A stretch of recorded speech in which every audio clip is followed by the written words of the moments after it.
जी महाराज की जय। सत्यवेल साहेब, सत्यवेल साहेब, सत्यवेल साहेब।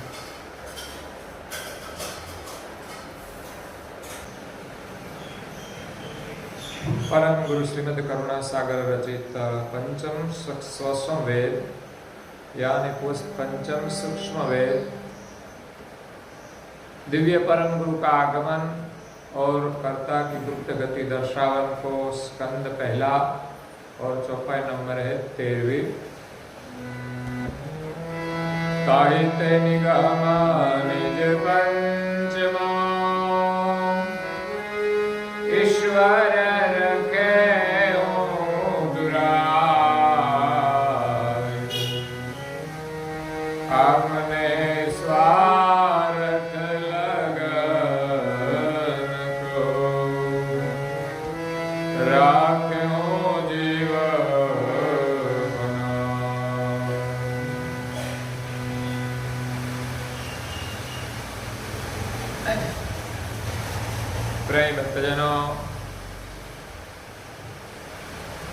ज्ञान संप्रदाय के आद्य स्थापक अनंत ब्रह्मांडाधीश केवल कर्ता के परम विशेष अंश सकर्ता सत केवल के महाद सजान जान स्वरूप को अनेक न्यायों से प्रत्यक्ष प्रमाण से प्रतिपादन करने वाले पंचम स्वसम वेद के रचयिता अनंत अंशों के तारणहार केवल धर्म धुरंधर नव बुद्धि के सागर सर्वज्ञ दिव्य परम गुरु श्रीमद करुणा सागर जी महाराज विश्व भर के मनुष्य तनुधारी चैतन्य जीवात्माओं को संबोधन करते हुए स्वरचित पंचम स्वसंवेद ग्रंथ के पहले स्कंद के 13वीं चौपाई में कहते हैं कि ताहिते निगम निज पंचमो ईश्वर रखे हूं दुरार।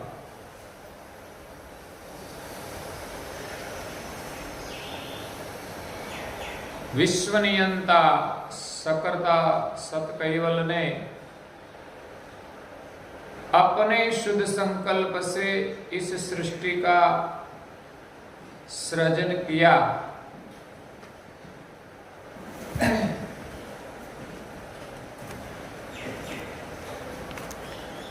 सबसे पहले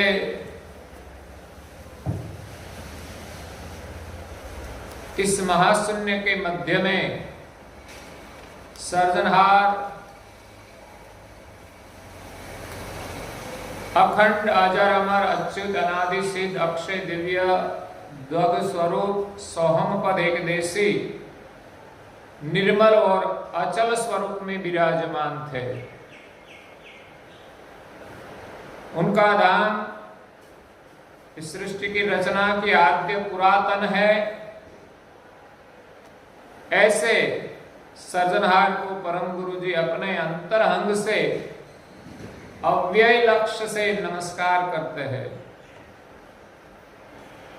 यहाँ तुलसीदास जी महाराज भी उनकी स्तुति में सर्जनहार की वंदना करते हैं।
सर्जनहार सतकैवल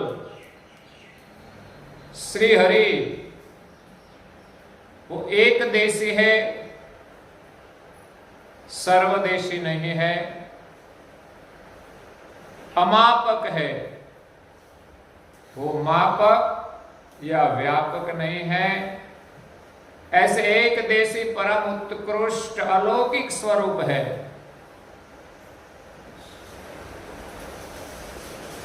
जब इस सृष्टि में कुछ नहीं थे, जिस समय न जमीन थी, न आसमान था, न पवन था, न पानी था, न अग्नि था, न सूर्य था, न चंद्र था, न ब्रह्मा था, न विष्णु था, न महादेव था, न शक्ति थी, न आद्य पुरुष निरंजन था,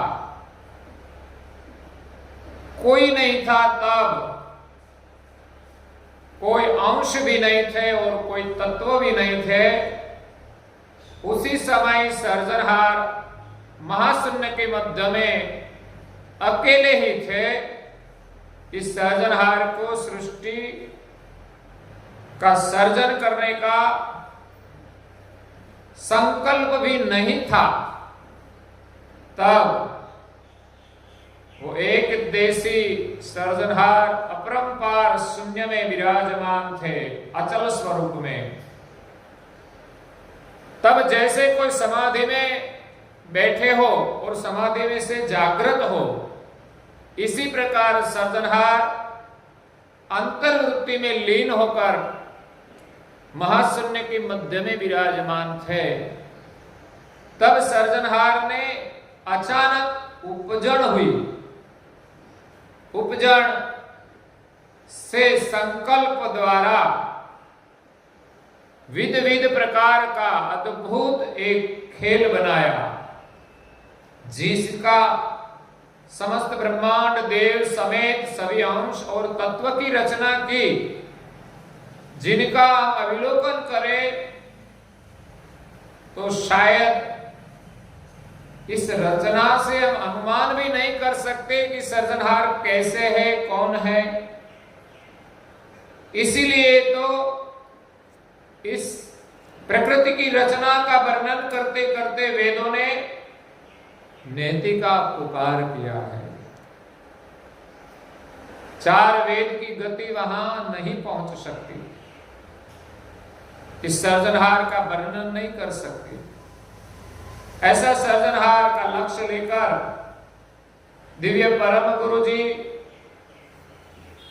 इस विश्व में आए हैं।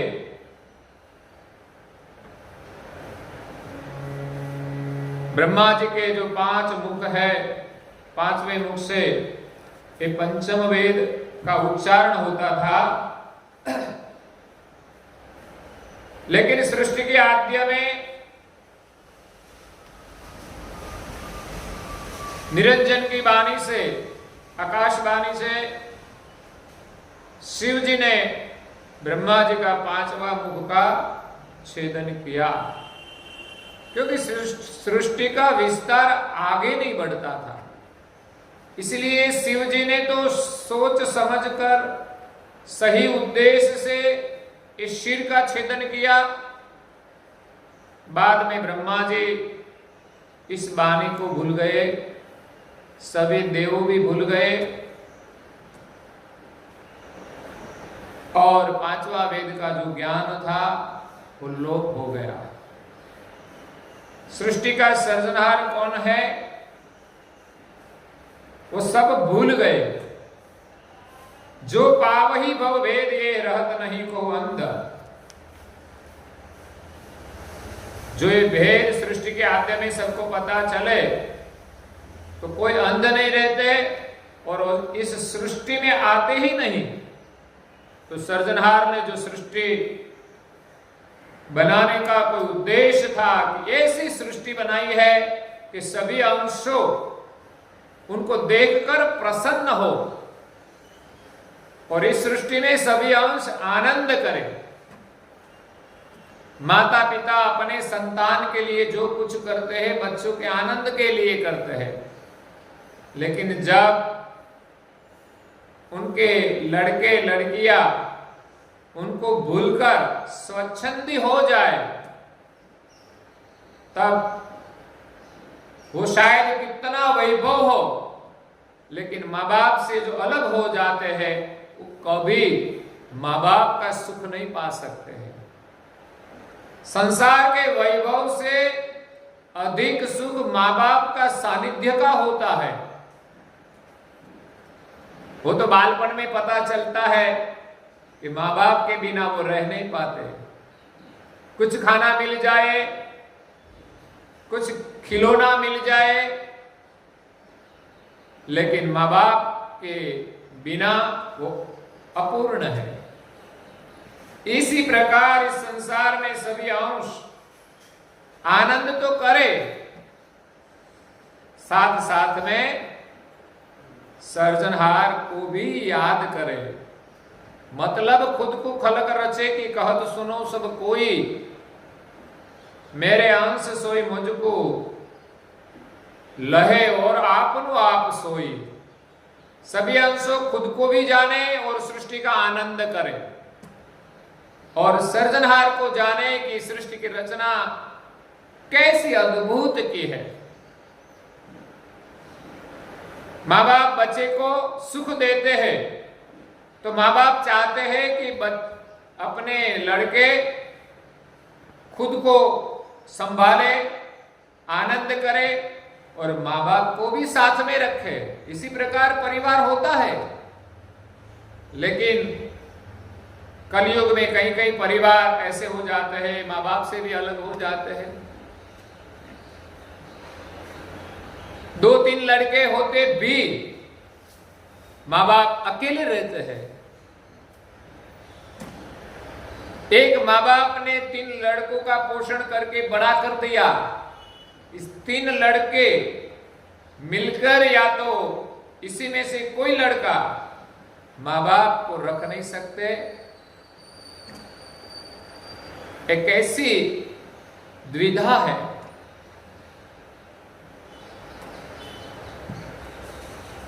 लेकिन 3 लड़का हो फिर भी नहीं रख सकते। जिसको 1 लड़का है वो नहीं रखे तो क्या होगा, कौन रखे। इसलिए यहां सृष्टि का उद्देश्य है कि संसार में आनंद तो करे, लेकिन प्रभु को याद भी करे, प्रभु की सेवा भी करे, प्रभु की पूजा भी करे, प्रभु का सुमिरन करे। सृष्टि के आद्य में पंचम वेद का लोप किया। ताहिते निगम निज पंचमो ईश्वर रखे दुरार। इस सृष्टि का विस्तार करने और इतिहास को आगे बढ़ाने के लिए पंचम वेद का लोप तो किया। देव सब जानते हुए भी किसी ने कहा नहीं, क्योंकि वो विस्तार आगे नहीं बढ़ता था। और बाद में देवों का थोड़ा स्वार्थ भी हो गया कि हम जो सर्जनहार का ज्ञान उनको देंगे तो फिर हमारा क्या होगा। इसलिए देवों में भी अपनी महिमा का स्वार्थ भाव था। ताहिते निगम निज पंचमो ईश्वर रखे दुराय। ब्रह्मा विष्णु महादेव आदि ईश्वरों ने जगत के जीवों से दूर रखा अपने स्वार्थ लगन को। अपने स्वार्थ के लिए राखे हो जीव फनाए। सृष्टि का विस्तार तो करना ही था, लेकिन कर्ता के लक्ष्य के बिना जीवों को संसार के फंद में फंसा दिया। धीरे धीरे धीरे इस सर्जनहार का लक्ष्य जो था वो देव भी भूल गए। शायद वो भी संसार में फंस गए। और परम गुरु जी कहते हैं, हे पने हूं जीव जग जाल्यो, त्याल हो ईश याधीन। हे जब तेरा हित के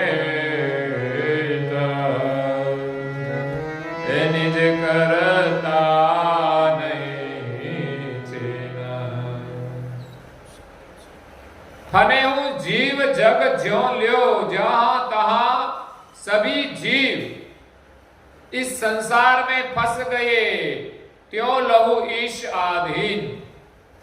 वो सब ईश्वर के अधीन हो गए। जब ते रहे इत के इत, संसार के फंद में फंस गए तो इस संसार में ही रहे, संसार से बाहर नहीं निकल सके। निज कर्ता नहीं छीन, निज कर्ता की पहचान नहीं रही और किसी ने सर्जनहार को पाने की इच्छा भी नहीं रही। सर्जनहार की पहचान के बिना सभी जीव देवों के अधीन हो गए, लेकिन कोई संसार से मुक्त नहीं हो सके, क्योंकि सर्जनहार के लक्ष्य के बिना, स्वसंवेद के लक्ष्य के बिना कोई अंश सर्जनहार की प्राप्ति नहीं कर सकते। ईश के अधीन होकर ईश का भजन करते हैं, ईश्वर का, लेकिन इस संसार से बाहर नहीं निकल सकते। चतुर्वेद का ज्ञान था, उनका विस्तार बहुत हुआ। 4 वेद से 6 शास्त्र बने, पुराणे बने और सब ईश्वरों की आराधना करते हैं। तो ये सब जो ज्ञान है वो कितना भी विस्तार हो, लेकिन माया से मुक्त नहीं हो सकते। शायद इस ज्ञान सुनकर कोई वैराग धारण करके चली जाए, फिर भी वो माया से मुक्त नहीं हो सकते, क्योंकि वो मृत्यु लोक की माया छोड़कर देवलोक की माया चाहते हैं, उनका धाम चाहते हैं, उसी को ही मुक्ति मानते हैं। लेकिन उसको पता नहीं कि हमारे और इष्ट देव जो ईश्वर है, उन सभी के सर्जनहार कोई अलग है, जिनको कोई पहचानते नहीं। हे बिन करता चिने निज, रहे हो सकल जग जीव। हे जीव गति मति विषयानंद, ईश्वर जजत सदैव। बिन करता चिने निजा। जब पंचम वेद का लक्ष्य भूल गए, तब सभी जीव इस संसार के फंद में फंस गए, लेकिन कोई कर्ता की पहचान नहीं कर सके। सभी अंश देवों के अधीन हो गए। ईश्वर जजत सदैव। सर्जनहार ने सृष्टि का संचालन करने के लिए जो देवों का सर्जन किया है, इस देवों में सामर्थ्य है, विभूति है।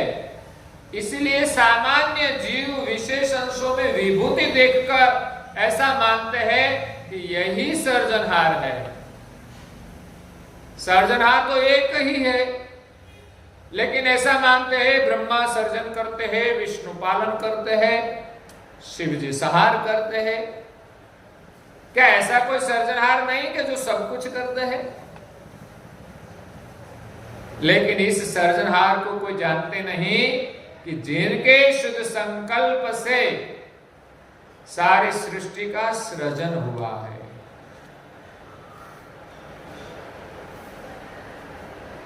तो सभी जीव उनकी मति विषयों के आनंद में गरकाव हो गई। सभी अंश इस मृत्यु लोक में आए, इस शरीर धारण किया और इंद्रियों का जो स्वाद है उनके रस में रसवश हो गए और देवों का भजन करते हैं, वो भी नाशवंत सुख के लिए, भौतिक सुख के लिए हमें ये चाहिए, हमें वो चाहिए, लेकिन कोई सर्जनहार का भजन नहीं करते।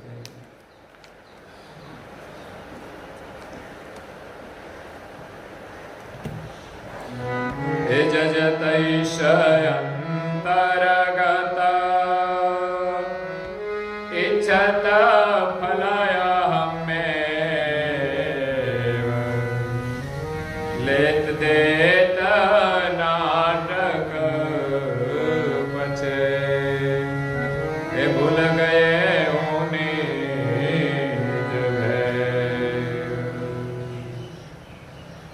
जजत ईश अंतर्गत, जगत के जीव अंतर्भाव से ईश्वरों का भजन करते हैं, तन मन और धन से ईश्वरों की पूजा करते हैं, प्रार्थना करते हैं, भजन करते हैं। इच्छत फल अहम में, उसके अंदर कोई आकांक्षाएं है, इच्छाएं है। ये जो भजन करने का अहम में है, वो अपनी इच्छा के अनुसार फल प्राप्ति के लिए, किसी को धन चाहिए, किसी को मन के भोग चाहिए, किसी को संतान सुख चाहिए, किसी को स्वास्थ्य सुख चाहिए, किसी को गाड़ी चाहिए, किसी को बंगला चाहिए, किसी को कुछ चाहिए। लोग मंदिर में आते हैं दर्शन के लिए और प्रभु को प्रार्थना करते हैं कि हे भगवान, हमारा सब कुछ अच्छा हो। लेकिन कैसे अच्छा हो? थोड़ा रुपया मिल जाए तो भी अच्छा, कुछ गाड़ी मिल जाए तो अच्छा, बंगला मिल जाए तो अच्छा, पुत्र न हो तो पुत्र की प्राप्ति हो तो अच्छा। वास्तव में जो सब कुछ दे सकते हैं, उसमें कितना सामर्थ्य है। उस भगवान का हमें दर्शन हो जाए तो सब कुछ अच्छा हो जाए।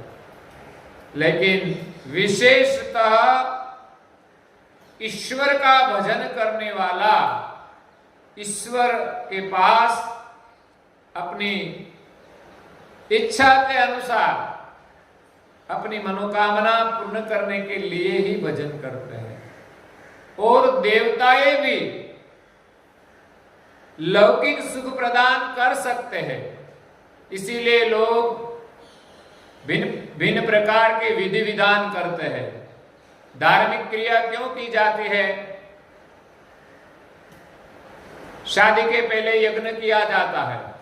सब नहीं करते, लेकिन जहां चलन हो यज्ञ किया जाता है। क्यों? कि जिनका लग्न होता है, जिनकी शादी होती है, उसका संसार ठीक तरह से चले। लेकिन ऐसा नहीं होता। यज्ञ करना अच्छा है, लेकिन जो लोग करते हैं उसका परिणाम कभी आता है, कभी नहीं आता। उसके साथ उनका संबंध नहीं है। लेकिन लोगों की भावना है कि हम यज्ञ करें तो घर में शांति रहे। जब नया मकान बनाते हैं तो क्या करते हैं? यज्ञ करते हैं कि एक यज्ञ किया जाए, सभी लोगों को भोजन कराए और ब्राह्मणों को दान दे, और बाद में कुछ करने की जरूरत, बाद में सुबह 9 बजे उठे तो भी चलेगा, सिर्फ दिया कर देना, बस यही हमारी पूजा है। लेकिन पूजा तो हर दिन करनी पड़ती है, वो भी सिर्फ मंदिर में ही नहीं। ये हिरते घूमते फिरते जो मंदिर है, इसमें भी कोई देव का अंश है, उनकी पूजा हम करें, वही मालिक की पूजा है। घर में भी पूजा करें, वो संस्कार है। सात्विकता है, इसमें भी हमें कुछ लाभ मिलता है। लेकिन लोग विशेषतः कर्मकांड करते हैं कि बस कोई आकर हमारा कर्मकांड कर दे और हमारा सब कुछ काम हो जाए। कभी ज्योतिष के पास जाते हैं कि हमारा जो भविष्य देख दो।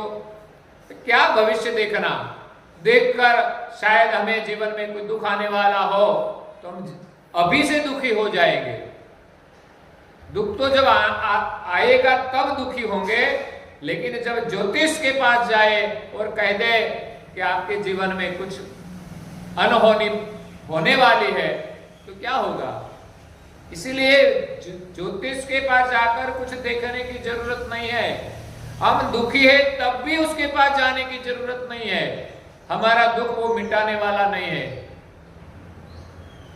वो स्वयं दुखी है। वो खुद का दुख नहीं मिटा सकता, वो हमारा दुख क्या मिटाएगा? इसीलिए लोग कुछ कर्मकांड करते हैं, कभी ज्योतिष के पास जाते हैं और ज्योतिष कहते हैं कि 100 नहीं 200% हम ठीक कर देंगे। 100% ही होता है, 200% नहीं हो सकता। लेकिन लोगों को अंधविश्वास में डालने के लिए 200% करा देते हैं। 100% होता तो पूरा हो जाता है, 200 करने की क्या जरूरत है?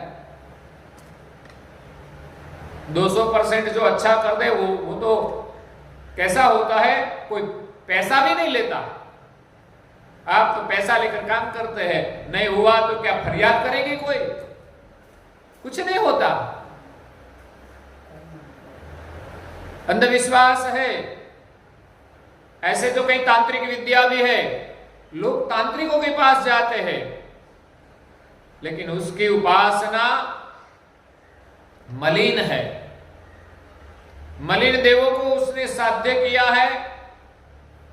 तो कभी किसी को किस प्रकार का दुख हो तो तांत्रिक के पास जाते हैं, और तांत्रिक कभी कभी उनका दुरुपयोग भी कर देता है। किसी को फंसा देते हैं, पैसा 5,000 दे दो, ये विधि करना है, नहीं हुआ और 5,000 दे दो, बाद में ये विधि होगी। इस प्रकार कितने पैसे ले लेते हैं, नहीं हुआ तो क्या करेगा? अगर तो कई ऐसे तांत्रिक होते हैं जो कुछ विधि करके फरार हो जाते हैं, बाद में कहां ढूंढने जाए। कई तांत्रिक ऐसे हैं जो बलि कराने को कहते हैं कि यहां किसी की बलि करनी पड़ेगी, तो कई लड़के छोटे लड़कों की भी बलि दे देते हैं, बड़े बड़े लोग अपना काम करने के लिए। तो खुद की बलि दे दो, अपना सब कुछ काम हो जाए। लेकिन जजत ईश अंतर्गत इच्छत फल हमें, संसार में लोग ईश्वर की आराधना करते हैं, पूजा करते हैं, वो अच्छा है, लेकिन वो अपनी इच्छा के अनुसार फल पाने के लिए लेत देत नाटक पचे। ये नाटक कैसा है? लेने का और देने का। हम कुछ साधना करते हैं तो उसको कुछ देते हैं, तो बदले में देव कुछ हमें देता है, लेकिन हमारा दुख का अंत नहीं होता। हमारा जो आशय है वो पूर्ण नहीं होता। हमें जो जीवन मिला है वो मालिक को पाने के लिए मिला है, उनकी पहचान के लिए मिला है। इस जगत का हम दर्शन करें और सृजनहार की पहचान करें या तो सुमिरन करें, लेकिन वो सब भूल गए। बस हमें ये सब कुछ मिल जाए, लेकिन तू कब तक रहने वाला है, तेरा जीवन कब तक है वो तो पता ही नहीं। आशा बहुत बड़ी बड़ी रखते हैं लोग। इसीलिए लेत देत नाटक में पचे, लेने का और देने का नाटक में पच गए। लोगों को लालच होती है कुछ पाने की, लोभ होता है, और ये मतलब से सब कुछ कुछ करते हैं, ज्यादा भी नहीं। काम हो गया तो छोड़ दिया। इसीलिए संसार के सभी जीव इस लेने देने के नाटक में फंस गए, लेकिन भूल गए हूं निज भेद। निज आशय जो था कि मैं कौन हूं, ये तो हमें पता होना चाहिए। दूसरा, हम जो ये आनंद कर रहे हैं, इस सृष्टि किसने बनाई है, और हमें जो कुछ मिलेगा वो अपने कर्म के अनुसार मिलता है। तो हमें कर्म में विश्वास होना चाहिए कि हम जो काम करेंगे तो उसका फल मिलेगा ही। लेकिन हमारी आशाएं कैसी होती है, हमारा काम कोई करे और हमें फल मिले। कर्मकांड की यही तो परंपरा है कि किसी के पास हम कर्मकांड कराते हैं, हम खुद भी प्रार्थना नहीं करते, खुद भी विधि नहीं करते, हम उसमें बैठते हैं, लेकिन करते हैं तो कोई और। हम स्वयं करें तो हमारा भाव होता है करने का, लेकिन और लोग करते हैं, वो तो मतलब से करते हैं, पैसों से करते हैं। तो इसी से कभी काम होता है, कभी नहीं भी होता। इसलिए परम गुरु जी कहते हैं कि संसार के सभी जीव अपने लक्ष्य को भूलकर इस संसार के फंद में फंस गए। आगे परम गुरु जी इस अंग में विस्तार से हमें उसकी समझ देते हैं कि क्या हुआ आगे, तो वो हम कल सुनेंगे। और आज के प्रवचन को यहाँ विराम देते हैं। श्रीमद् करुणा सागर जी महाराज की जय। श्री कैवल धाम की, श्री अविचल दास जी महाराज की जय। सत केवल सारे।